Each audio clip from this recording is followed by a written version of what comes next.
Kusura bakmayın arkadaşlar, teknik arızalardan dolayı biraz gecikme oldu.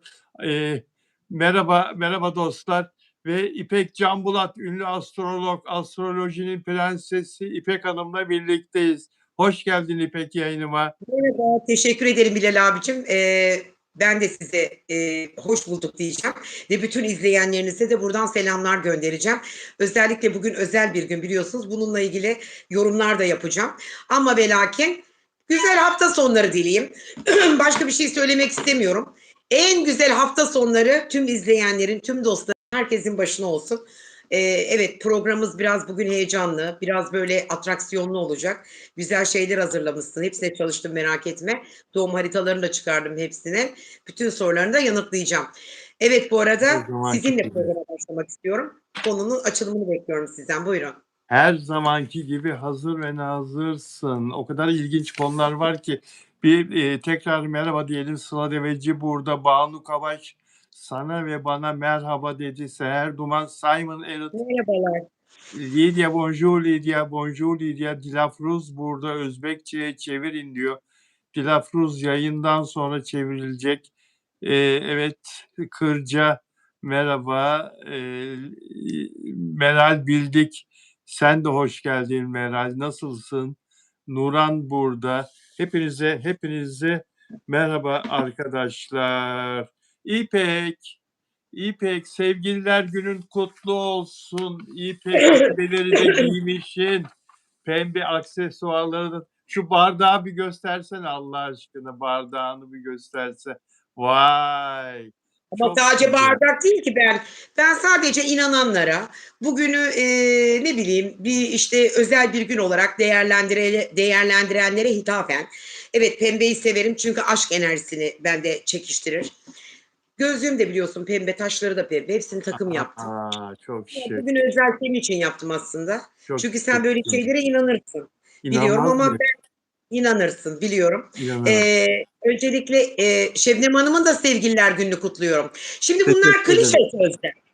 Evet. Yani neden diyeceksin? Aslında ben bu tür günlere hep çok inanmıyorum. Çünkü ne anneler günü, ne babalar günü, ne sevgililer günü hiç inanmıyorum. İnan Niye ya, mi? inan ama ya. Neye inanmıyorsun? Çok güzel abi. İnsan sevdiği insanı Evet. 365 gün içerisinde sadece bir gün hatırlayıp da ona hediye almaz. Anlatabiliyor muyum? Olmaz. İnsanın sevdiği her zaman kalbinde olur. Her zaman kalbinde olur, yüreğinde olur. O yüzden dolayı ben sadece bunun tamamıyla sosyal medyada da hikayemde de paylaştım ben. Amerika Birleşik Devletleri'nin tamamıyla dünyaya yaymış olduğu bir parasal bir durum olarak görüyorum, nitelendiriyorum. Yani insanlar hediye alsınlar, para harcasınlar. Böyle bir sirkülasyon devam etsin tüm dünyada. Ben buna inanıyorum. Aynı şekilde anneler günü, babalar günü de öyle. Ben bu özel günü kutlamıyorum. Sadece bayramları kutluyorum. O da dini bayramları da artık kutlamıyorum. Böyle bir karar aldım. Sadece neyi kutluyorum biliyor musun? Benim için önemli olan milli bayramlar. Bunları kutluyorum. Milli bayramları kutluyorum. Çünkü benim için gerçek olan ve gerçekten var olan tek şey o. Yoksa anneler günü annesi olmayan bir sürü insan var. Babalar günü babası olmayan insan var. Evet. Sevgililer günü sevgilisi olmayan kadınlar şu an evde oturuyorlar ama sevgilisi olanlar eğlencelere gidiyor bu akşam. Eğlenecekler. Vur patlasın, çal oynasın. Evli olanlar evliliğiyle, eşleriyle kutlayacaklar evlerinde. Çünkü evliler. Dolayısıyla bana hiç hitap etmiyor. Bu yani hiçbir şey ifade de etmiyor. Açıkçası ben sevdiğim insanı yüreğimde taşırım ölene kadar. Onu bir gün değil ki. Bir gün bana eşim çiçek almış, gül almış, parfüm almış, hediye almış, beni hatırlamış ya da ne bileyim bir cep telefonu almış pahalısından. Bunlar benim için önemli değil. O beni sevsin saysın, önemli olan o. Ben de sevdiğim insanı seveyim. Bu arada sevgililer günü demek sadece karşı cinsle olan ilişkiyi anlama getirmiyormuş. Yani herhangi bir sevgi. Ama bunu çarpıttılar. Ama yok, o anlamda değil ama sevgililer günü. O senin söylediğin anlamda değil. Bayağı karşı cinsle olan ilişki anlamında sevgililer günü. Manası bak bir saniye. Bir saniye. Aziz Valentin efsanesini biliyorsun. En yaygın inanış bu. Milattan sonra 3. yüzyılda Roma'da yaşayan Aziz Valentin'e dayanıyor. İmparator Evet, biliyorum. ordusunu güçlendirmek için genç erkeklerin evlenmesini yasaklamıştı. Çünkü evli erkeklerin iyi asker olamayacağını düşünüyordu. Aziz Valentin imparatorluğun bu yasağına karşı çıkarak genç aşıkları gizlice evlendirmeye başladı. Bu durum ortaya çıkınca Valentin hapse atıldı ve 14 Şubat tarihinde idam edildi. Efsaneye göre ölmeden önce gardiyanın kızına senin Valentin'inden yazılı bir not bırakmıştı. Bu da ilk sevgililer günü mesajı kabul edilir. Yani hapiste bile rahat durmamış, gardiyanın kızına yürümüş. Karşı cinsle ilgili bu sevgililer günü. Erkek kadın münasebeti. Yani şimdi sevgilisi olmayanlar öyle söylüyor olabilir bazıları. Sadece Üzülüyorlar yani. evet, Yine sabahtan beri kaç tane danışanım aradı. evet. İpek ablacığım işte benim sevgilim yok. Herkes dışarılarda. Hiç mi olmayacak? Yok efendim acaba kısmetim mi tıkalı? Evet, evet. Ne Ya dedin dedim onlara? sabahtan. Ne dedin? Çok merak ediyorum bak. Sen zaten bir Ama yok yani psikologsun. kısmetim yok İpek ablacığım. Neden benim Evet, sevgilim yok? Hiç mi kimse hayatıma girmeyecek? evet, Ya bunun ne alakası var kardeşim? Yani sevgililer günü sevgilisi olanlar için geçerli. Ama evet. ben şahsen bu günü kutlamıyorum. Kimsenin de kutlamadım. Neden? Bana tamamen bir para tuzağı geliyor. Para tuzağı geliyor bana sevgililer günü. Ama kadınlar da erkekler de sevgilisi olsun istiyor. Özellikle Ya gençler. Bağdat Caddesi'ne indim Gençler. sabahleyin. Bir baktım ki Evet. aman Allah'ım herkes hediye alıyor. Bütün lüks mağazalar full dolu ki Nişantaşı'nı tahmin edemiyorum yani. Of. Herkes alışveriş Evet. yapıyor. Hediye Para tuzağı, alışverişi. para tuzağı. Gereksiz şeyler. Sevgilisine hediye alıyor. Sonra ne oluyor? Ayrılıyorlar. Bir Bu de bu gece işin de bu yönü var. Ben artık düğünlere falan da gitmiyorum. gitmiyor musun? Hissediyorum çünkü. Bu diyorum tipler boşanacaklar. Yazık diyorum. Gitmeyeyim diyorum. Aman Gerek yok. aman Yani aman. sonunu bildiğim şeyin başına hiç müdahale etmiyorum. Bak Sıla Deveci diyor ki Instagram'da gösteriş storylerinden geçilmiyor diyor. Evet.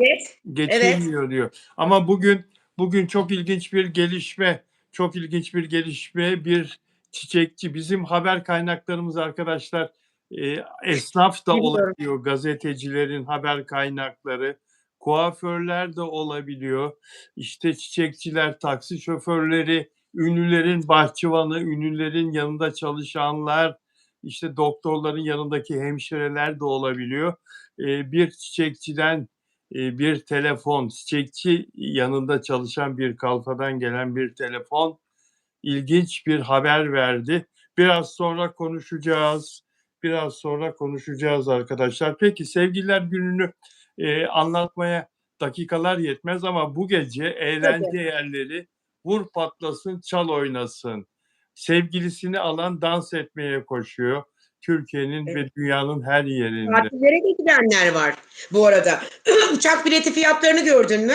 Sabah Hayır, bir arkadaşım aradı. Kıbrıs'ta sevgilimin yanına gitmek istiyorum. Barıştık dün dedi. Bir de girmiş bir bakmış. 1.000 liralık bilet Kıbrıs uçuşu 1.000 lira Pegasus'un. 15.000 lira olmuş bilet. öyle mi? Eğlence var tabii orada. Eğlenceye gidecek millet diye. Ben dedim ki Tabii. oturduğun yerde Allah'ını seversen ne gereği var? Yani bugüne niye sığdırıyorsunuz bugün? Yani 14 Şubat sevgililer gününü. Bir güne sığmaz ki aşklar. Bir güne sığar mı sevgi? Ah ah ah. Kitaplara sığmaz. Sığmaz kitaplara. Peki Mert Ramazan Demir yeni dizisinde Melis Sezen'le oynayacak. Melis Sezen'le başrolde oynayacak. Bu Melis Sezen'le ilgili bakabildim mi? Senden rica etmiştim. Bu kızın Evet. huyu suyu nasıldır? Burcuna göre davranışları nasıldır? Bu uyumlu olurlar mı? Bu dizinin bu anlamda bir geleceği iyi olur mu? Olsun ya, olsun ya. Mert başarılı olsun. Ne diyorsun? Ama sen hep bu konuları yayın sonuna saklarsın. Olsun şimdi konuşalım.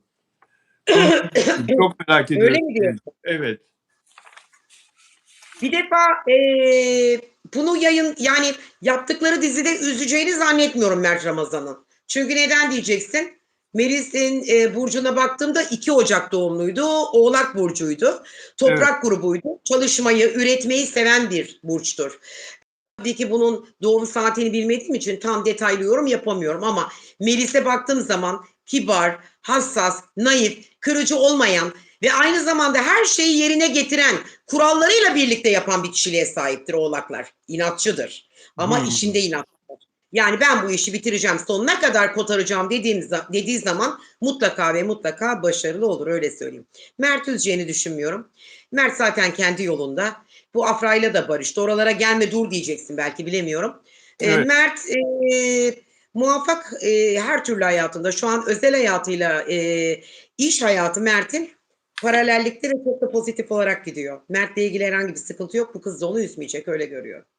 Kızın üzmeyeceğini söylemen çok güzel. Yani anlaşabilecekler demek bu. Anlaşılır çünkü Çok Mert biraz kova burcu olduğu için biraz nasıl anlatayım size, yani diktatör gibidir, böyle biraz aslanın özellikleri de vardır onda, baskın bir karakterdir.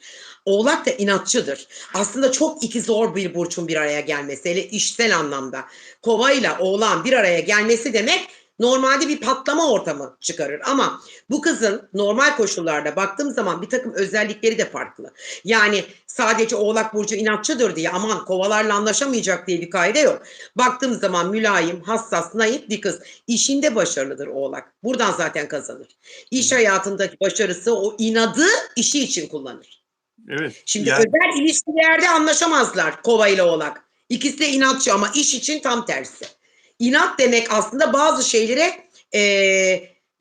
tetkik etmek. Yani bazı şeyleri ne bileyim ilerletmek ya da bir takım şeyleri gazlamak, anlatabiliyor muyum iş hayatında? Böyle bir durumu var onun. O yüzden dolayı bu durumun sonu da güzel olur. Ben kötü hiçbir şey, enerji hissetmedim burada. Bence bu dizi kesinlikle. ah, bir de kanal bulsalar, henüz kanal bulamadılar. Kanal bulamazlarsa dijitalde yayınlanacak. Dijitalden isteyenler zaten sıraya girmiş durumda Mert Ramazan Demir'in dizisini. Ancak ulusal kanallarda reklam gelirleri çok düştü. O yüzden kanallar ne yapacağını tam Evet, anlamıyla evet. bilemiyorlar. Peki zaten Melis Sezen yükselen bir grafiği var. Öyle olmasa Mert Ramazan Demir'le başrolde düşünmezdi yapımcı onu. Soruyorlar. Yalnız bir şey söyleyeceğim. Kız da başarılı bir kıza benziyor. Başarılı. Yani öyle baktım, ben inceledim ama başarılı. Oğlaklar şimdi nasıl inatlıdır. Kaç tane oğlak öğretmen danışanım vardı. Evet. Yani 20 sene çalışmış, emekleri kazanmış, bir 20 senede özelde çalışan. Yani 40 sene çalışmış öğretmenler tanırım Oğlak Burcu danışanlarımdan. Doğru söylüyorsun. Doğru söylüyorsun. Bu arada dün bir röportajı yayınlandı Melis Sezen'in. Mert Ramazan Demir'i sordular. Tanıştım dedi Evet, Mert'le. Çok tatlı, çok evet. güzel bir enerjisi vardı. Hayırlısı olsun inşallah dedi dizi için. Mert'le de yıldızının uyuşacağı gözüküyor, görülüyor. Mert öyle zaten. Aman ne Mert efendi bir çocuk. Enerjisi yüksek. Bir defa ya bir insanın kalbi yüzü kalbini yansıtır, bunu unutma.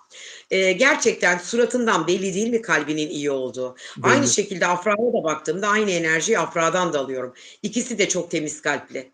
İkisi de o temiz kalpleri yüzüne vurmuş. Zaten fesat insanın suratı da karanlık olur, biliyor musun? Çok tanıyorum kötü kalpli, fesat. Yüzünde böyle bir matlık, o maske düşer, anlarsın ne olduğunu. Bu iki Dostlar, tane dostlar tertemiz. eğer beğen yapmazsanız İpek Evet, benim neden bugün konuşmayacak. böyle en son İpek 250 kişiye çıktı anlatmayacak. sayım? İpek anlatmayacak. Lütfen eğer beğeniyorsanız yayınlarımızı lütfen beğen yapın. Yaptık ya. Rica ediyorum sizden. Abone olmadan izleyen arkadaşlar da abone olursa Döner gitme canım benim. sevinirim. İpek kusura bakma sözünü kestim ama Yok beğen estağfurullah. sayısını az görünce bir arkadaşlara rica edeyim dedim. Evet, lütfen ilgi gösterirseniz memnun olurum. Bu arada Dilek Şenyurt geldi. Merhaba, iyi yayınlar diliyorum diyor. Özel abonem Dilek Şenyurt, Almanya Frankfurt'tan. Bilal Bey ve İpek Hanım. İpek'e de çok selamlar. Melis ve Mina Çok ödülden öpüyorum. peki. Dilek, İpek Hanım nasılsınız dedi. Hatırını sordu senin Dilek.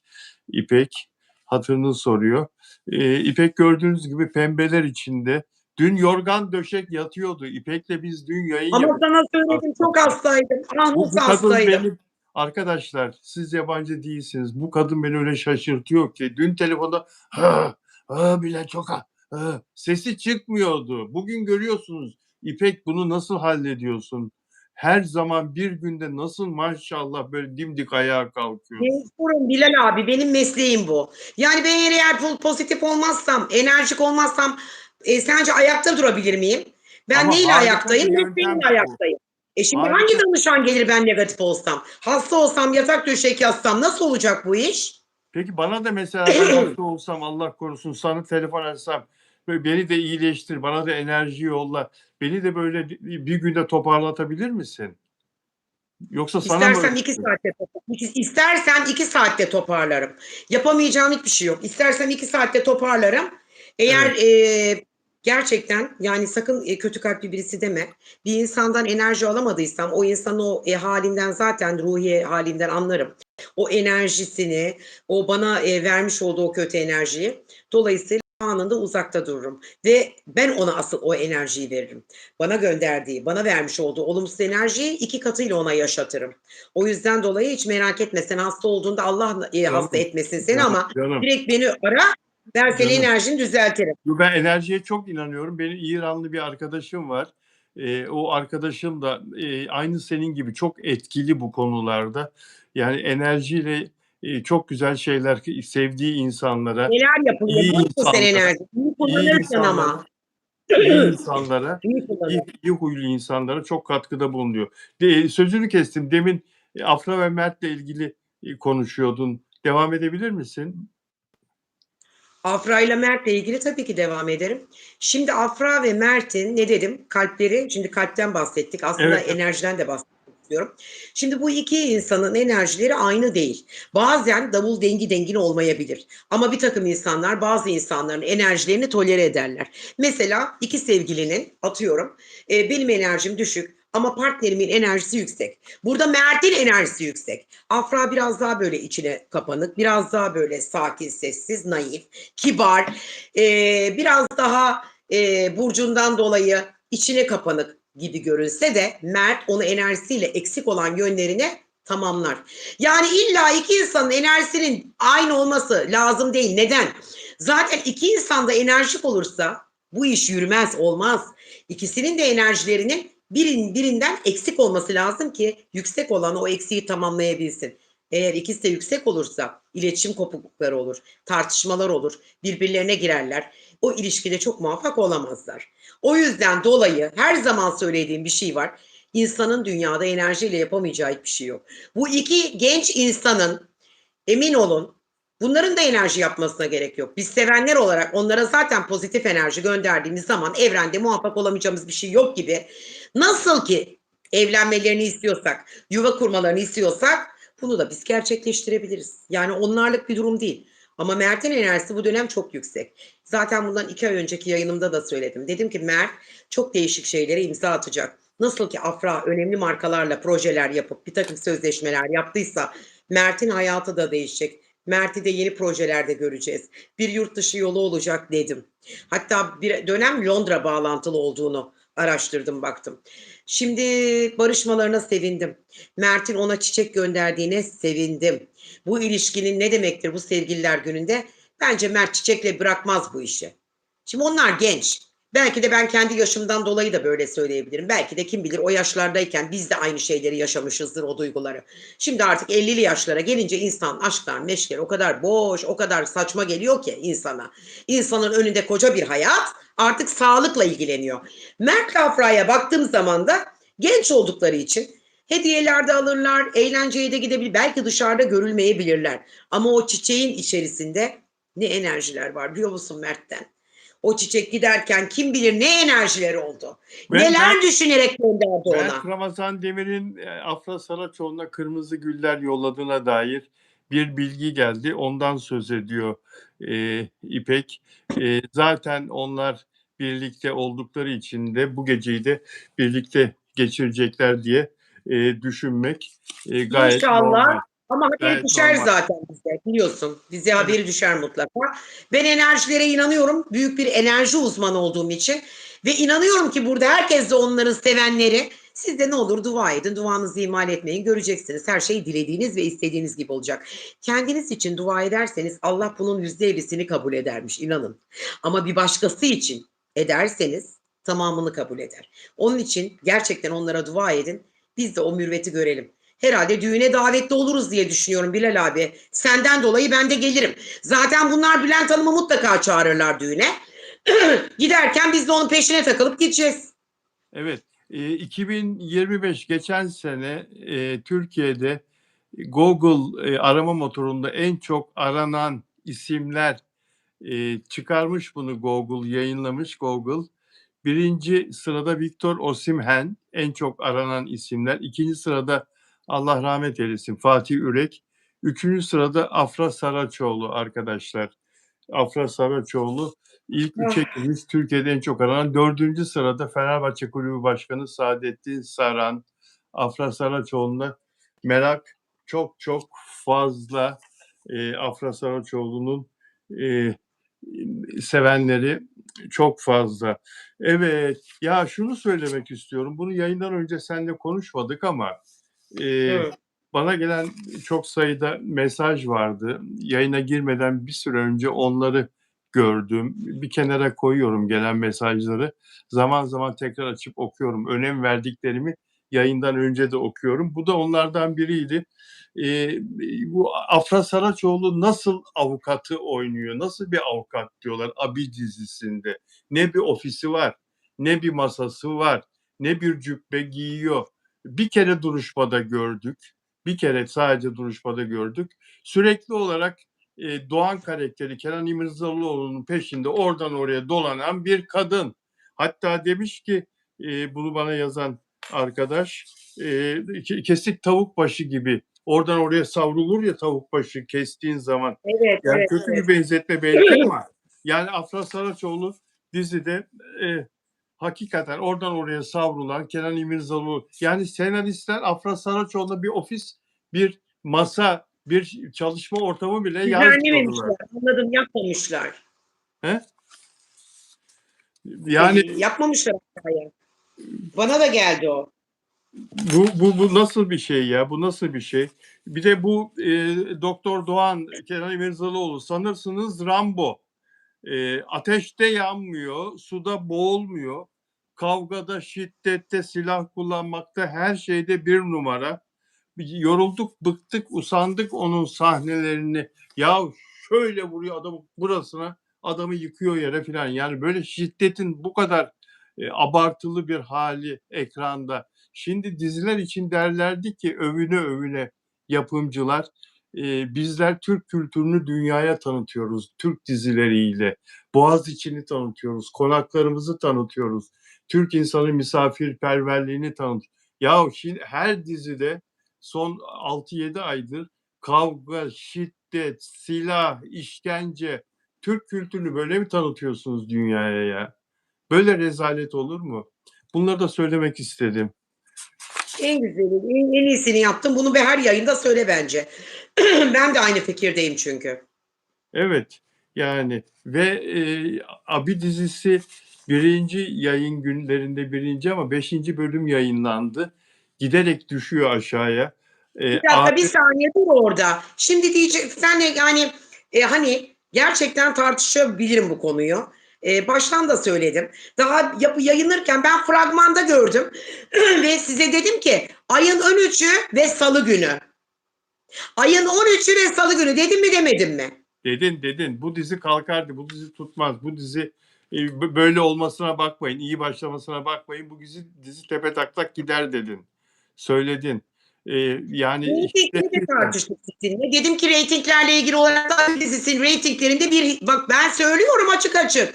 Ben inanmıyorum dedim. Böyle bir şey tutulmayan, etrafıma kime sorsam enerji alamadım diyor diziyle ilgili. Hala da bu diziyi methetmenin bir anlamı yok. Yönetmenlerle, yapımcılarla ortak mısınız kardeşim? 1000 kere söylüyorum. Diyorum ki böyle yok böyle bir şey. Bu dizi tutmaz. Yalandan lagaluga seyrediliyor. Tutmaz. Evet. O zaman da söyledim. Tarihi enerjiye aykırı. Ayın 13'ü uğursuz gün. İnanıyorum ben buna. Bu benim kendi inancım. Saygı duymak Siz bilirsiniz. Yani saygı duyabilirsiniz ya da duymayabilirsiniz. Bir enerji uzmanı olarak salı günü sallanır derler. Hem rakamından kaybet hem gününden. Sonra bana alttan yazıyorlar. Ya İpek Hanım, her gün Allah'ın günü. Nasıl böyle bir şey? Denenmiş kardeşim, denenmiş. Ta eski kavimlerden, eski göçlerden, eski uygarlıklardan beri denenmiş bir şey bu. Anlatabiliyor muyum? Yani şöyle söyleyeyim. Baştan fragmanını gördük. Zaten ne olduğu belliydi. Sonra içeriğine baktım. Bu bir hakaret olarak algılamasın yapımcı ve yönetmen. Kesinlikle. Ben beğenmedim. Baştan da enerjik olarak tutulmaz dedim. Ve tutulmadı. Gittikçe düşüyor. Çok karanlık bir dizi yazıyorsunuz. Bizi sektörden de izliyorlar. Onların da kulağına gidiyor. Çok karanlık bir dizi ekrana getiriyorsunuz. İnsanın içi kararıyor. O kavga dövüş sahneleri. Bıktık zaten. Ben sevmiyorum. Bakın Nimet Hanım ne diyor? Baştan söylediniz diyor. Hatta sizinle tartışmıştık bu konuyu. Hatırladınız mı? Baştan tartışmıştık. Yani ben her zaman onları söylüyorum. Çünkü ben bunlara doğum haritalarıyla bakıyorum, yıldıznamelerine bakıyorum, enerji olarak bakıyorum. Kendi işim olduğu için her şeyi görebiliyorum. Yani Allah da bana böyle bir özellik vermiş. Bunca yıl okuyup akademik kariyeri olan bir insan olarak mesleğini eğer enerjilerim doğrultusunda meslekleri bırakıp akademik kariyeri, eğitimleri bir tarafa bırakıp bu meslekle ilgileniyorsam mutlaka ki bir bildiğim vardır ki ilgileniyorum. Hiç daha bugüne kadar şükürler olsun hiçbir söylediğim hiçbir şeyde yanılmadım. Asla. Belki bir iki tane yanılgı olmuştur. Çok yorgunumdur, sallamışımdır ya da çok kanalize olmamıştırımdır. Bütün enerjimi vermemişimdir. Bu dizi tutmayacak dedim. Reytingleri yalan dedim. İnanmıyorum dedim. Şunu örnek vereyim bir dakika. Abi son bölüm arkadaşlar 5. bölüm ABD bir önceki haftaya göre bu Türkiye rekorudur söyleyeceğim 2.28 puan düştü. ABD 2.28 puan birden düştü. Yani çok önemli sayıda seyirci izlemedi, bıraktı 5. bölüm. Ya, bu arada yayına tıklayın da bizimki de düşmesin bari. Şu yayını bir tıklayın rica ediyorum ne olur. Paylaşın, tıklayın Caner. Gerçekten paylaşın ve tıklayın. Bakın geçen gün ne güzeldi. İlla kaos mu bekliyorsunuz? İlla bir şey mi yaratayım? Kaos mu yaratalım? Abi reytingler tepe aşağı gidiyor. Şimdi aksiyon deyince arkadaşlar aksiyonda bir kalitesi olur. Yani ekran siyah. O kara çarşaflı, kara maskeleri Afra Saraçoğlu gibi bir kadının kafasına giydiriyorlar. Afra'yı arabaya binip kaçırıyorlar. Eli silahlı insanlar filan. Kara insanlar. Zaten hava karanlık, her şey karanlık, içimiz kararmış. Yani kış günü zaten basmış insanlara böyle karanlık sahneler, aksiyon çektiğinizi zannediyorsunuz. İzleyin Avrupa sinemasında bu iş nasıl yapılıyor. İşte Japonya sinemasında nasıl yapıyor aksiyon. Amerikan sinemasında Hollywood'da nasıl aksiyon çekiyorlar. Ya James Bond filmlerini izlediğimiz zaman içimiz açılıyor ya. Siz de o kadar para harcıyorsunuz. Siz de o kadar para harcıyorsunuz. Karanlık kötü sahneler. Adam silahı çekiyor. Hiç günahsız insanın alnından pat diye vuruyor sizin gösterdiğiniz senaryoda. Böyle bir rezalet olabilir mi ya? Afra Saraçoğlu gibi güzel kadın sipsiyah giydiriyorsunuz. Sözüm ona avukatlık yaptıracaksınız. Bir kere cübbeyle, bir kere duruşmada, bir kere ofisinde görmedik. Otururken, masasında çalışırken bilgisayar açıp bu nasıl avukat ya? Bir kere hukuk konuşurken görmedik ya. Siz Kenan İmirzalıoğlu'nu parlatmak için onun peşinde konuşan Türkiye'nin en güzel kadın oyuncusunu paranızla kiraladınız kardeşim. Kiraladınız bu dizi için. Afra Saraçoğlu'nu oyuncu olarak kira ödüyorsunuz zaten. Onun çalışma saatlerini satın alıyorsunuz. Hangi oyuncuyla iş yapıyorsanız. Kenan İmirzalıoğlu'nu parlatmak için. Afra Saraçoğlu da hayatı boyunca yükselebilmek için çile çekti kızcağız. En dipten geldiği için para güzel geldi, hoşuna gitti. Kabul etti. Arkadaşları da ısrar edince, yapımcı da buradan Çanakkale'ye kadar gidip de ısrar edince o da kabul etti. Yani ama bu dizi hakikaten kötü bir dizi. Kötü bir dizi. Çocuklara, gençlere kötü örnek. Bilal abicim, benim söylediğim her zaman şu. Bir televizyoncu olarak söylüyorum bunu. Ben şimdi dizilere baktığım zaman dizilerden bir şey almalıyım. Bana bir şeyler katmalı, bir öğütler vermeli. Aynı gezegenler gibi. Aynı Satürn gezegeni gibi. Anlatabiliyor muyum? Dolayısıyla benim hayatımda da baktığımda böyle televizyondaki dizilerde vurdular, kırdılar, silahlar, bıçaklar. Geçenlerde biliyorsun bir cinayet oldu. Hemen ben buna bağladım. Niye? Bunlar kötü bir numune. Bunlar gençlere kötü bir örnek. Bu vurmanın, kırmanın, kötü enerjinin. Bunlar aslında gençlere buradan bir mesaj veriyor. Yani vurmak, kırmak, sürekli bir isyankarlık, sürekli bir argüment. Yani nasıl anlatayım? Bu diziler aslında bize bir şey katmıyor. Tam tersi, gençlere kötü bir örnek. Bunlar kötü örnek olduğu müddetçe ne bu cinayetler biter, ne bilmem bu kavgalar, dövüşler, ne bu çeteler yok olur. Hepsi tekrardan inşa edilir. O açıdan dolayı bu dizileri kaldırsınlar. Ben mesela şeyi de sevmem. Açık konuşuyorum. Kurtlar Vadisi'ni. Ben sevmiyorum. Rezalet Babam ya. çok sever izler. Hatta annem kızardı babama. Yani ben sevmiyorum. Bana uygun değil. Yani bu dizilerden kurtulmak lazım ama nasıl olacak bilmiyorum. Yani bu diziler topluma çok büyük zarar Yani veriyor. topluma Toplumun iyi örnek değil bu. silahlanmasına, Özellikle gençlere de silahlanmasına, kötü örnek. silahlanmaya sebep oluyor. İnsanların kavga etmesine sebep oluyor. Sokakta insanlar birbirini vuruyor, öldürüyor. Hayret ediyorum. Türkiye'yi yönetenler de bu gidişe hiçbir şekilde dur demiyorlar. Acaba böyle olmasını mı arzu ediyorlar, istiyorlar? Diziler bu şekilde mi devam etmesini istiyorlar? Bu da büyük bir soru işareti. Peki bir başka konuya geçelim. Ebru Gündeş'i gördün mü? Riyad'da bir konser verdi. 1 saat konser verdi ve Suriyeli dünyaca ünlü bir Asala Nasr isimli şarkıcıyla düet yaptı. 2 şarkıda 20 milyon lira para aldı. Alır. Bu Ebru Gündeş'in de rekoru aynı zamanda. 1 saatte 20 milyon lira. Yurt dışına özel düğünlere, davetlere gittiği zaman çok büyük paralar aldığını biliyoruz da orada 2 saat falan program yapıyor. Burada 1 saatte iyi para aldı. Güzel para yani. Evet, doğru söylüyorsun. Ebru Gündeş'le ilgili ne sormak istiyorsun? Son çıkan haberle alakalı mı? Ya hayır, Ebru Gündeş'in şeyine bakabildin mi, burcuna? Yani doğum haritasına baktım. Gezegenlerini de gördüm. Hatta doğum haritası da elimdeydi benim. Öyle Bir ara atacağım sana. sorayım o zaman. Doğum haritası elimde ama Ebru Gündeş haritası. dengelidir ya, terazi burcu. Yani alma dengesi, verme dengesi son derece yüksek olan bir burçtur terazi.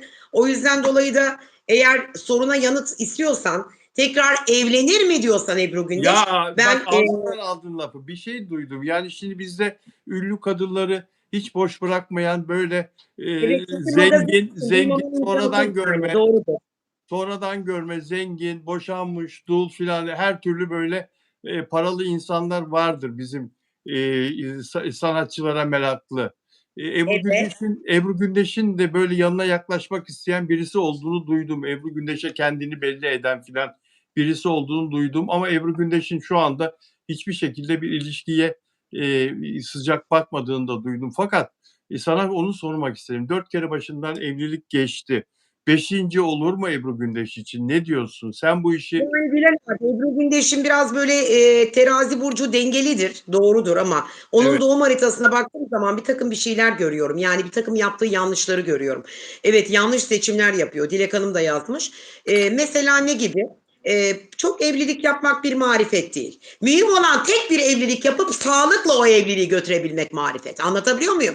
Deneme yanılma yollarıyla sürekli bir insanları, partnerleri deneyip ne kadar olabilir? Bir insan bence ömründe en fazla max 2 kere evlenmeli.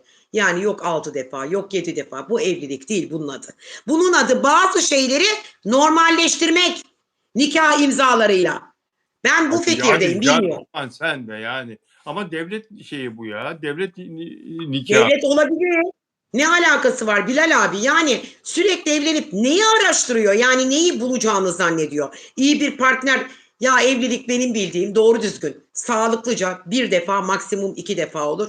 Üçüncüsünde insan yok. Zaten ikisinde başarısızsam, mesela kendi adıma konuşuyorum. İlk evliliğimde olmadı. İkinci evliliğimde de olmazsa bir üçüncüyü aramam.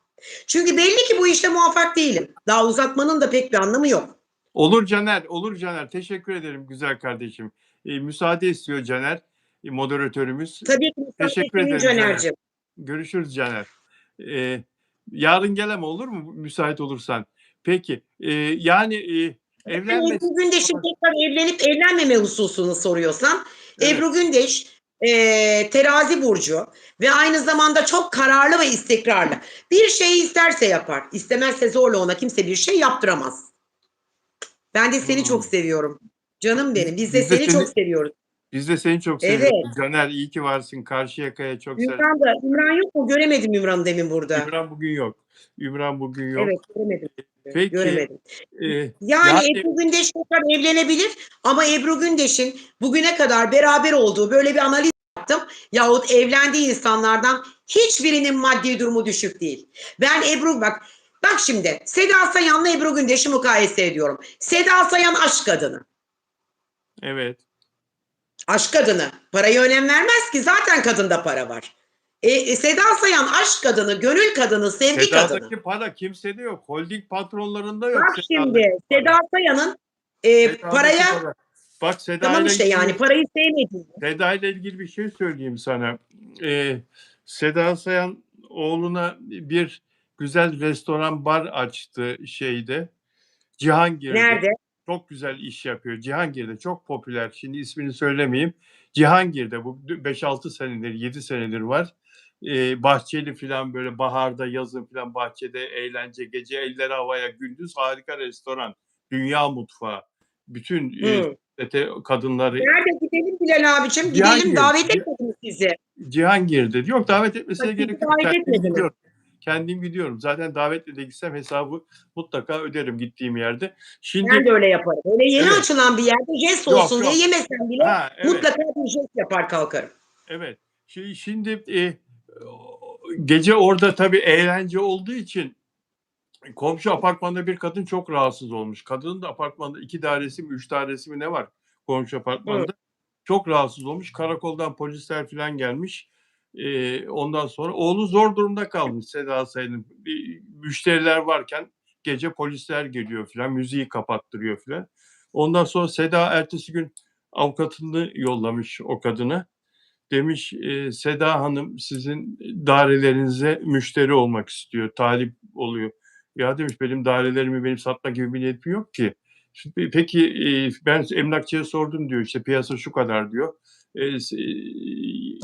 Eğer isterseniz size biz teklifimizi verelim. Kadın diyor ki verin diyor. Siz bir teklifte verin. Yüksek bir fiyat söylüyor Seda Sayan avukatı. Kadın kocasına danışıyor akşam. Ertesi gün satıyor daireleri Seda Sayan'a.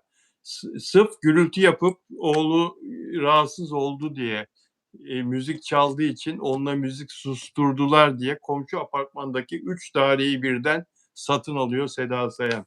Böyle gücü var, böyle parası var ve yani piyasanın üstünde para veriyor ki kadın satsın diye. Durup dururken niye satacak kadın? Anlatabiliyor muyum? Yani bunu kaç kişi yapabilir? Hayır canım, öyle bir şey olmaz. Saçma geldi bana bu. Öyle. Çok saçma. Konumuzu unutmayalım. Konumuz şu. Ebru Gündeş'in acaba bir daha evlilik yapabilir mi? Eğer zengin birini bulursa, Reza Zarrab tarzında ya da son evliliğindeki beyefendi gibi ya da daha önceki Abdullah ta eskiden sevgilisi de öyleydi. Abdullah Gencal vardı sevgilisi, tekstilci. O da öyleydi. Yani demek istediğim şu. Ebru parayı seviyor. Ama Seda ise aşk kadını. Arada fark var. Anlatabiliyor muyum? O yüzden dolayı evlenir mi? Parası olan biri olursa evlenir. Ben gerçeği söylüyorum. Ebru aşkı da sever ya. Ebru aşktan ayakları yerden keser. Aşkı seven insan Seda Sayan. Seda Sayan. Ebru Gündeş kendini kaybeder aşık olunca. Gözü bir şey görmez. Hiç böyle kendini kaybettiğini ben hiç şahit olmadım. Adam üçkağıtçı mı, dolandırıcı mı, önüne arkasına bakmaz. Çok büyük gücü olduğu halde, avukatları falan olduğu halde araştırmadan adamı... Bilal abi yanılıyorsun. Benim bildiğim bir iki isim daha var. Şimdi belki kızacaksın bana. Ben burada konuğum zaten. Konuğum, senin konuğum. Söylemekte herhalde özgürüm. Mesela bir Hadise de hiçbir zaman yoksul, parası olmayan bir adamla birlikte olmadı. Aşk kadınıdır Hadise. Bir tane daha örnek veriyorum. Sen de biliyorsun. 2. Hande Erçel. Bak bunları başka bir kategoriye koyuyorum. Bir de aşk kadınları var. Maddi durumu güçlü, iş kadınları var. Kendini kanıtlamış olan, paraya ihtiyacı olmayan, sadece gönül ilişkisi arayan, sadece aşkı seven, aşkı arayan. Bunlardan sadece benim bildiğim tek bir kişi var. O da Seda Sayan. Hande Erçel bugün bir fotoğraf paylaştı köpeğiyle. My boy demiş. Altına da My Valentine demiş. Ya My boy'u anladık da My Valentine ne ya? Ben de yazdım. Ha, benim sevgilim diyor. Benim Oğlum benim sevgilim. Yani sevgili köpeğinin ya, sevgililer gününü kutluyor. Ben de yazdım ya, bizi şey yapma dedim yani, sevgilinle tam zamanı dedim, artık bizi tanıştır, yan yana bir fotoğrafınızı koyun dedim. Yazdım, ben de paylaştım onu. Ya Ne öyle kadar şey olur güzel. mu ya, köpekle kimi kandırıyorsun Hande Erçel ya? İnanacağız biz de. Ay Bilal abi çok alemsin. Öyle şey olur mu ya? Ya. Yani herkes biraz cesur olsun, cesaretli olsun ya. Madem seviyorsun, sevdiğini haykır ya. Bunlarınki yalan dolan ha. Çoğu Kim yalan için? dolan. Hande Erçel için mi söyledin? Hande Erçel için söylüyor. Yalan, Bir yani saniye. desinler. Hande Erçel ile birlikte değil miydi? Bir beyefendi ona evlenme teklif etmişti. Bir dakika. Büyük yapımcı. Desinler. Ben sektörün en güçlü yapımcısıyla birlikteyim. Şayiasını yaydı. Anlatabiliyor muyum? İnsanları inandırdı. Şimdi onun rantını yiyor. Yani güçlük, arkası çok güçlü filan. Öyle olur ya, yani alırsın o kadını, sevgilisi, kocası çok güçlüyse, buradaysa kadın, buraya koyarsın kendi gözünde. Daha da yücelir senin gözünde. Doğru, öyle doğru. Hande Erçel'e kimse dokunamaz şimdi. Kimse yanlış yapamaz. Yani evet, evlenme teklif Ama bir şey söyleyeceğim. Hande Erçel başlı başına değişik bir kadın. Yani bir defa burcundan da aslında kaybediyor. Yay burcu. O da böyle deneme yanılma yöntemleriyle hayatında böyle en iyisini aramaya çalışır. Mükemmelliyetçidir. Yanılırsınız. Bu kadar çok partner aramak, arayışına bulmak olmaz, sizi yanıltır. O zaman enerjilerinizi düşürürsünüz. Yapmayın. Doğru düzgün birini bulun. O yok üzümün çöpü, armutun sapı falan derken bir bakmışsın ileriki zamanlarda yaşın geçmiş, too late. Yaşın geçmiş, kimseyi de bulamamışsın, mutluluk yollarında işte eskileri bu sefer dönersin. O eskiler de almış başını gitmişlerdir. Hande'ye söylüyorum buradan, Aslı gerçekten aklını başına alsın. Evet, buradan bir mesaj vermeye çalışıyor karşısındaki eski partneri de dahil olmak üzere, yenisine de, ama yanılıyor. Ünlüler, çok beğeniyorum onu, biliyorsun. Hande'yi çok beğeniyorum ben. evet, ünlüler çok insan tabii, sonuçta ünlü ünsüz hep aynı, yani çok partner değiştirenler var, daha az partner değiştirenler var, fakat işte senin de söylediğin gibi ismi çıkmasın diye gizliyorlar, değil mi? Birisiyle beraber oldukları zaman duyulmasını istemiyorlar, gizli kapaklı yaşıyorlar bir yere kadar, emin olduktan sonra kendinden ve Ama bazıları da aleni yaşıyor. Aleni yaşıyor. Ona ne demeli? Aleni yaşıyor. Yani aslında ben şahsen bu kadar çok partner değiştirip mükemmelliyetçiysem ve en mükemmelini arıyorsam, bunu ben bulana kadar bunu gizlerim ben. Toplum içerisine çıkmam. Kendimi ben deşifre etmem. Yapmam yani. Bir kadın olarak bunu kendime yakıştıramam ben. Evet. Bir desinler diye bir şey de var. Yani insanlar eleştirir, toplum eleştirir. Ya ne kadar çok partner değiştirdi filan der insanlar. Diyorlar zaten, çoğu insana diyorlar. Diyorlar yani. Düşün ki bak, evlilik için konuşuyorlar bunu. Bir imza için. Devlet tarafından verilmiş bir evlilik cüzdanı ile ilgili, evlisin. İşte şu kadar kişiyle evlendi, bu kadar. Bir de evlenirsin, ayrı bir mevzu. Bir de yaşça küçük birinle evlenirsin, tamamen seni topa tutarlar. Bugün gene böyle seyrediyordum bir magazin programında. Pınar Altuğ ile Yağmur'u gördüm tesadüf. Baktım şöyle bir, ya vallahi gurur duydum. Gurur duydum. O kız da büyümüş. Su'ydu galiba, değil mi? Kızının adı Su muydu onun? Su. Kız da büyümüş. Mutlu da bir evlilikleri var. Vallahi Pınar da hiç yaşını gösteren kadın değil. Çocuğa da baktım. O da böyle, Allah'ım dedim, Allah'ım bozma bunların yuvalarını, evliliklerini. Allah nazardan saklasın bunları dedim. Ben onlara bayılıyorum. Yerle bir ettiler. Ne oldu? Ne geçti elinize? Hiçbir şey kaybetmediler. Dedikodu yaptınız, eleştirdiniz kadın büyük çocuk küçük diye. Ne oldu? Yani bir erkek kendinden küçük bir kadınla evlenebiliyor da bir kadın mı kendinden büyük küçük bir erkekle evlenemiyor? Bu nasıl bir mantık? Bu nasıl bir mantık? Saçma sapan şeyler. Ya aşkın yası olur mu ya? Pınar'ı çok eleştirdiler. Pınar Altuğ ile kocası. Ben her zaman onları müdafaa ediyorum. Evet, eleştirdiler. Onlar Çok, hiçbir şey çok. kaybetmedi Ama Hiçbir şey çok var. kaybetmedi onlar. Magazin dünyasında kendinden yaşça küçük erkekle evlenen, isim vermeyeceğim, çok insan var. Demet Akalın'ın da eşi kendinden küçük. Seray Olabilir. Burcu Esmersoy. Hem de rakamlar yüksek. Yahu bırakın insanların mutlu olsun insanlar. Yok yaşa takmışsınız, yok başa. Ya iki insanın gönlü bir. Mutlular onlar. Size ne size? Siz böyle yaptığınız müddetçe hiçbir zaman mutluluğu bulamazsınız. Çünkü mutluluk bir enerji meselesidir. Karşındaki insanın mutluluğunu hangi yönde istersen sana da o yönde o mutluluk akar gelir. Zengin olmasını, paralı olmasını, muhtaç olmamasını kimseye istersen Allah sana da aynısını yaşatır. Sen karşındaki insanın mutsuz olmasını, yuvasını yıkılmasını istersen beterini yaşarsın. Çok şahidim bu olaylara. Çünkü bu işle ilgilendiğim için şahidim. Enerji ve metafizikle ilgilendiğim için çok şahidim. Bütün insanlar mutluluğu aslında hak ediyor. Ama işte o iblise bir anda gidip gönül vermen, o iblisle birlikte yaptığın o kem bakışlar, kötü bakışlar, o ne bileyim kenafir bakışlar aslında sen farkında değilsin. Karşı tarafa yapmaya çalışıyorsun ama sen kendine yapıyorsun. Enerji nasıldır biliyor musun? Etki tepki meselesidir. Karşı tarafa verdiğin enerji sana bir anda şamar gibi suratına bir çarpar, ne olduğunu şaşırırsın. Onun için hiç kimse için kötü düşünmeyin. Herkes için, düşmanınız için bile iyi düşünün. İnanın Allah daha iyisini verecek size, emin olun. Evet, yani o merak ettiğiniz soruyu soracağım sevgili İpek'e. Onun için lütfen biraz daha like yaparsanız bizim de Evet, moralimiz yani yerine gelsin. bugün Sevgililer Günü dolayısıyla böyle. Normal koşullarda bugün olmasaydı bu yayın yine 600-700'ü bulurdu. Ama ben tabii ki biliyorsun ki ertesi günü izleyen takipçilerimiz var. Onlar mutlaka. Evet dostlar. Peki özel üyelerimden kimler var bugün? Patricia özel üyem değil, Arjantin'den biraz evvel bizi izliyordu. Patricia da hola diyelim. Nelida Manzano Arjantin'den özel Hola.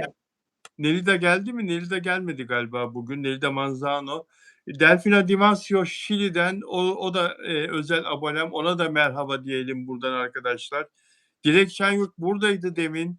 Dilek ayrıldı galiba. Dilek'e de yine tekrardan bir merhaba demiş olalım. Mabel Matiz nickli arkadaşım.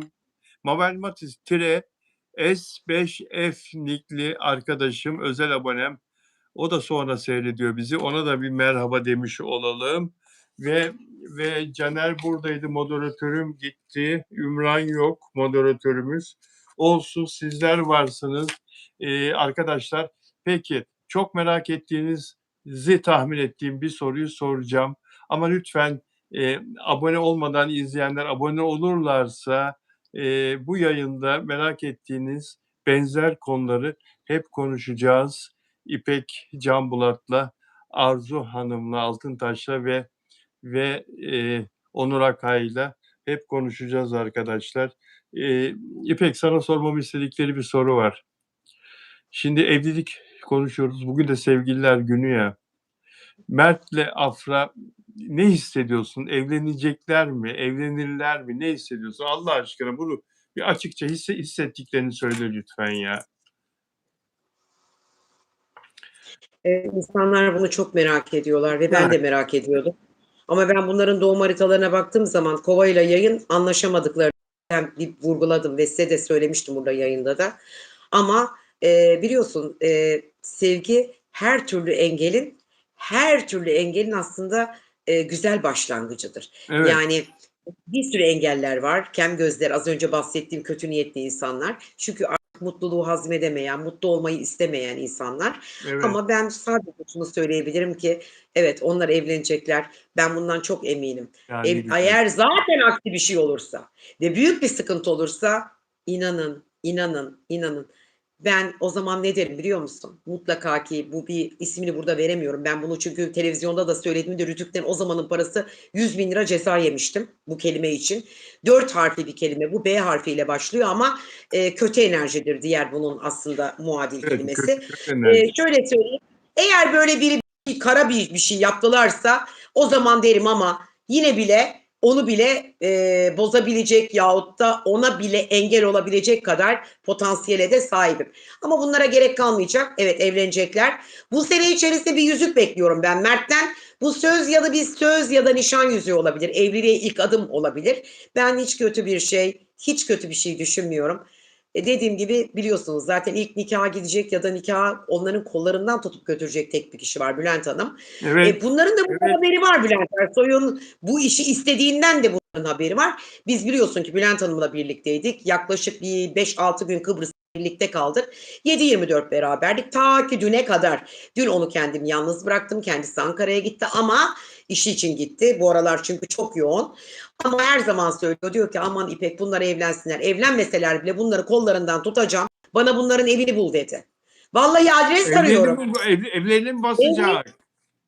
Evet, gideceğim ben evlerini de yani bunların evini bul dedi. Gideceğim bu Mert'i de bulacağım. Onur Akay biliyor. Aksa'yı da Onur Akay bulacağım. biliyor. Onur Akay biliyor evlerini. Onur Akay'dan Tamam alalım götüreyim yani adreslerini.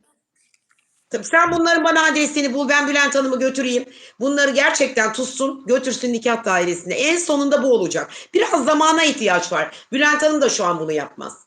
Biraz zamana ihtiyaç var. Şu Mert'in dizisi, projesi, bir şeyleri bir adımlar olsun. Ondan sonra zaten ben yapacağımı biliyorum. Yani anneleri ve babası da çok, ikisinin de annesi babası görüşüyorlar birbirlerine, arıyorlar birbirlerini, temas halinde, ailelerde birbirlerini seviyorlar, destekliyorlar. İnşallah öyle bir kapı açılır inşallah. Peki Arzu, Arzu değil, İpek'im ben. İpek, Arzu bizi andı. Arzu Anında da selam buradan gönderiyorum Arzucuğum. çok memnun oldu. Arzu geçen gün onunla ilgili bildiklerini anlattın ya, onun burcuyla ilgili ve Bilal abi balık aklıyla ilgili. burcu meselesi bu sene zaten. Ama bir şey söyleyeceğim. Hiç sordun mu? Bir takım onun hayatından kesitler anlattım. Bu iş hayatıyla ilgili bir mutsuzluklarını onun enerjisinden algıladım ama dedim ya seni birileri çok üzmüş, bir şeyler yaşamışsın, sıkıntılar yaşamışsın ama hayat böyle gitmeyecek. Çarkın yönü değişecek. Şu an yavaş yavaş ilerliyor. Bekle biraz sabırlı ol demiştim.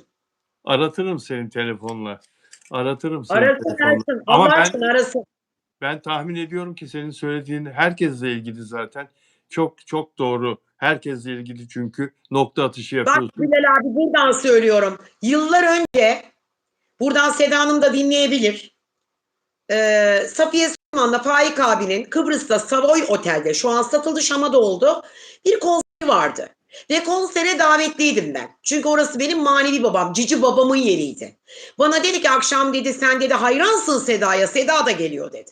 Tamam dedim ben de gittim oraya. Ondan sonra tanıştık. Sabah kahvaltı yaptık Seda Hanım. Ben ona kızar hatta Seda Hanım deme bana Seda der. Ben de tamam ama tabii yeni tanıştığım insan. Ben yani saygımdan ötürü ona öyle söylemiştim. Sen öylesin, evet biliyorum. Evet, sonra neyse sabah birlikte kahvaltı yaptık. Bana bir fal bakar mısın dedi. Bakarım Evet. tabii dedim. Sen Evet. çok büyük bir aşk yaşayacaksın. Zaman verdin ve evleneceksin dedim. Vay. Unuttu gitti herhalde. Konuşursan hatırlatırsın. Bu da kapak olsun. Konuşursan hatırlatırsın. Savoy Otel'de bundan 5 sene önce 2. katta kahvaltı yaparken fal baktım. Çok umutsuzdu. Son evliliği gibi görüyordu. Hayır sen çok büyük bir aşk yaşayacaksın. Bak buraya yazıyorum. Bak Safiye İpek ne diyor dedi. Ve evleneceksin dedim. Ama bu insan şu an hayatında yok. Ansızın girecek dedim ve öyle de oldu. Anladın? Ben sanat camiasında yıllarca isim vermediğim ve özellikle siyaset camiasından da var bu büyük siyasetçiler var. Onların kanallarında çalıştım. Onlar da bana bakım yaptırdılar. Başta İbrahim Tatlıses'in bir sanatçı olarak onun kanalında başladım ben bu işe. Her zaman söylüyorum. Siyasetçilerle hatta isim vermeyeyim. Skype'den de bazı kanallara bağlanıp yorum yapıyordum maçlarla ilgili. Daha henüz şaşıp beşmedim maçlarla alakalı. Bu akşamki maç var. Soranlar oldu. Yorum yapmadım çünkü enerjimi ona yüklemedim. Yayına yükledim. Hastaydım dün. Çünkü bu yayın benim için çok önemli. Neden? Önce size olan saygımdan, ikincisi de bizi izleyenlere olan saygımdan, sevgimden. O yüzden buradayım ben. Ama ben hiç daha bugüne kadar ne bir bakımımda, ne bir seansımda Hep nokta atışları yapmışımdır. Buradan da izleyenleri de duyurulur. Mutlaka vardır. Bilmiyorum, bu benim herhalde gönül gözümle alakalı. Biraz Evet. tabii almış olduğum bu eğitimlerle de alakalı Yıldızname ile ilgili ama hiçbir zaman daha tutmamazlık, inan olmadı. Burada yayındayım. Eğer olduysa da ancak düşmanlarım buradan alttan yazarlar. Oldu da tutmadı diye. Ben beni sevenleri biliyorum. 27 senedir bu mesleğimle ayaktayım. Allah da işte bir enerji vermiş. Bu enerji vesilesiyle de bu Mert Ramazan Demir olsun, Afra olsun, sevdiğim olsun, sevmediğim olsun her türlü enerjimi kullanabilme gücüne sahibim. Bu kadar basit. Çok güzel. Sana ulaşmak isteyenler hangi adresten sana ulaşabilirler? Versene lütfen Instagram adresini bir kez daha. İpek Ünlü Koç yazabilirler Instagram'dan. Doğum Yahut haritalarına İpek, bakıyorsun değil mi? Doğum haritalarına bakıyorsun değil mi? ben doğum haritası çıkarıyorum zaten. Doğum Evet. haritasını çıkarıyorum, hem de öyle sistemden kurulmuş, tasarlanmış, Yıldızname, programlanmış şeyden çıkartmıyorum ben. Kendi bilgilerimde artık ezberledim. 27 sene oldu. İşte yani doğum haritasını tabii çıkarıyorum. O doğum haritasının üzerindeki bütün o evler var. 8. ev var, 11. ev var, iletişimleri gösteren var. İş hayatımızı, ev hayatımızı, hanemizi, bunlarla alakalı bakıyorum, yorumluyorum. Yıldızname, Üzerine de ilk defa ve tek, bak bütün astrologlar sadece doğum haritası çıkarır, yorum yapar. Ben ise doğum haritasını çıkarıyorum. İşte nokta atışı orada oluyor zaten. Üzerine yıldızname bakıyorum. Doğum haritası artı yıldızname. İpek _astro Instagram adresim. Ulaşamazsanız da İpek Ünlü Koç yazabilirsiniz. Instagram adresimde altta iletişim numaram da var. Mail de atabilirsiniz. ipek1970@gmail.com'da mail adresim. Bu kadar. Ulaşmak zor değil ya. Her türlü herkes ulaşır. Beni zaten buradan etiketliyorsun. Buradan da bulur, ulaşırlar. Problem yok. çok teşekkür ediyorum İpek. Ben Yayınıma teşekkür ederim. Bu kadar mıydı Bilal abi yayınımız? bu kadar. Artık 1 saate 3 dakika kaldı. Tamam, ne zaman bir daha yayınımız? Onu da söyleyelim. Bizim yayınımız sevgili İpek Canbulat'la Salı günü yayınımız. Haftada O zaman Salı ve Cuma günü yayınımız. Doğrudur, haftada evet. 3 Ama gün. arada eğer Salı, gelmeyen olursa birlikte yaparız. Salı, Ben Cuma. Mert'le ve Afra'yla alakalı. Aslında ya bir şeylere de gördüm, görmedim de değil. Gördüm. İsim de vermek isterim ama istersen sana daha sonra yayın sonrasında da vereyim. Bunların düşmanları da var, onu da belirtmek istiyorum. Of, O yüzden of. var, Salı var. günkü yayınımız Mert Var, gerçekten Ramazan var. Hatta Afif inanamazsın Karaçoğlu ya. Yani düşmanları bizim camiada. Televizyon camiasından. İnan bana var. Ben buradaki bütün izleyenlere, onları sevenlere, Afracılara, Mertçilere ve aynı zamanda ben onlarla ilgili çok fazla yayın, hep böyle kısa anekdot geçerim ama bir dahaki yayınımızda Salı gününe kalsın. Profesyonel bir şekilde bir bakım yapacağım onlara. Size zaman vereceğim. Ne zaman evlenecekler merak ediyorsunuz ya. Ve vereceğim. Olmazsa yahut da zor olursa yahut da kötü bir enerji yahut da blokajları varsa onu da size ileteceğim, söyleyeceğim. Ama tabii dediğim gibi hepiniz duamızı edin. Güzel dileklerinizi ve enerjilerinizi verin ki onlar da mutlu mesut olsunlar. Aynı enerji az önce söylediğim gibi size tokat gibi yansır. O enerji size geri döner. Hepinizi çok seviyorum. Hepinize bugün için biliyorsunuz ben sevgililer günü kutlamıyorum. Demin de söyledim. Ne anneler gününü ne babalar günü kutlamam. Çünkü her zaman neyi düşünürüm biliyor musunuz? Ya sevgilin yoksa, ya annen yoksa, ya baban yoksa ben neyi kutlayayım? Olanın kilimi kutlayayım. Olmayan ne yapsın? Bayramları da bu yüzden kutlamıyorum. Az önce alttan bana yazdılar, beni eleştirdiler. Ben okudum buradan. İpek Hanım, dini bayramlarımızı kutlamak sevap. Ben hiçbir bayramı kutlamıyorum. Milli bayram, devlet adına kutluyorum. Neden? Çünkü o bayramlarda, bayram ne demek? Bir araya gelmek, akrabaların, ailelerin bir araya gelerek bir şeyleri kutlaması demek. Annen yok, baban yok, kardeşin yok, kimsen yok. Neyi kutlayacaksın kardeşim? Neden acı ızdırap vereyim karşımdaki insana? Ben buyum. Bu benim doğrum. Doğru duvar da yıkılmaz. Bunu da her zaman söylüyorum. Benim çizgim bu. Eleştirebilme hakkına sahipsiniz. Bu benim kendi fikrimdir. Hepinizi sevgiyle buradan kucak dolusu sevgilerle gönderiyorum, uğurluyorum. Tekrar Salı günü görüşmek üzere. Her şey böyle dilediğiniz gibi gönlünüzce olsun. Böyle akan ırmaklar, nehirler gibi paralar yağsın gelsin. Borçlarınızı ödeme kudreti versin Allah. En güzel enerjiler sizden yana olsun. Tabii öncelikle Allah devletimize zeval vermesin. Önce devlet, sonra biz diyorum. Hepinizi öpüyorum. İyi günler diliyorum. Dostlar, sevgili İpek'le haftada 2 gün Salı, Cuma yayın yapıyorduk. Ancak Onur Akay cumartesileri bir süre bayrama kadar yayın yapamayacağız Onur Akay'la çalışmalarından dolayı. İpek Hanım'dan rica ettim. Cumartesileri de bizle beraber olacak. Salı, Cuma ve Cumartesi günleri Onur Akay olmadığı sürece Cumartesi günleri de İpek Hanım bizle beraber olacak. Haftada 3 gün İpek Hanım'la birlikteyiz. Çok teşekkür ediyorum sevgili İpek. İyi ki varsın. Ben teşekkürler ediyorum. Gene de sana buradan hadi sevgililer gününe inandığım için sana buradan güzel enerjilerimi de gönderiyorum. Yemeğini yedin mi? Sevgililer günü yemeği. Yok daha yemedim, yiyeceğiz. İnanıyorum bugüne. Keşke söyleseydin de eşinle beraber sana şöyle bir kalp şeklinde bir pasta gönderseydim. Ah canım benim, çok sağ ol. Göndermiş kadar oldum herhalde. Oldu. Her neyse. Salı günü görüşmek üzere. Hepinize iyi akşamlar diliyorum. Güzel hafta sonları. Hoşçakalın. Sağ ol. Bay bay. Değerli izleyenler, çok teşekkür ederim izlediğiniz için. Görüşmek üzere. Sevgiler.